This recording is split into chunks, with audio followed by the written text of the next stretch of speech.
20 রাকাতের কম তারাবি হয় না, হয় না, হয় না, হয় না, হবে না, দৈন্তান নয়কান না।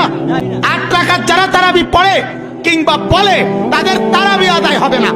হযরত আয়েশা রাদিয়াল্লাহু আনহা তিনি বলেছেন যে নবী রমজান মাসে 11 রাকাত করে পড়তেন আর অন্যান্য মাসেও তিনি বলেছেন নবী পড়তেন 4 রাকাত করে।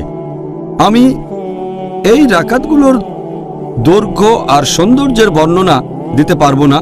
তারপর আবারও পড়তেন 4 রাকাত, এটার দৈর্ঘ্য আর সৌন্দর্যের বর্ণনা দিতে আমি পারবো না। এরপর পড়তেন 3 রাকাত, তার মানে 8 যোগ 3।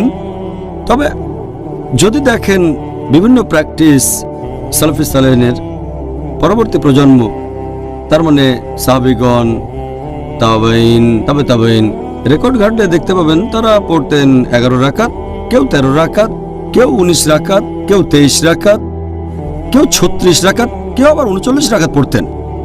আর আপনি যদি পড়েন মুসান্নাফ ইবনে শাইবা খণ্ড নম্বর 2 পৃষ্ঠা নম্বর 165 ও 166 বলা হয়েছে যে তাবাইনগণ যখন রমজান মাসে কিয়ামুল লাইল পড়তেন, যেটাকে বলা হয় তারাবি, তারা পড়তেন 20 রাকাত।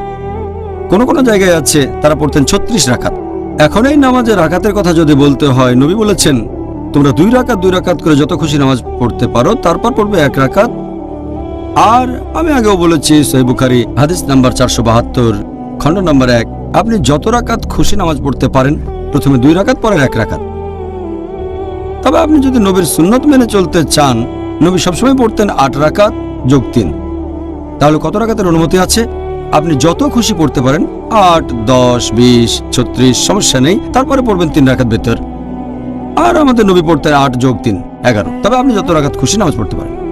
হ্যাঁ, আপনি আমাদের বলেছেন যে কিয়ামুল লাইলে আমরা মুসলিমরা যত রাকাত ইচ্ছা নামাজ আদায় করতে পারি, তবে নবীর সুন্নত 8 রাকাত। আপনি সেরকমই বলেছেন। হ্যাঁ, নবী পড়তেন 8 রাকাত। আলহামদুলিল্লাহ। তবে অনুমতি দিয়েছেন আপনি যত রাকাত খুশি পড়তে পারেন। হ্যাঁ।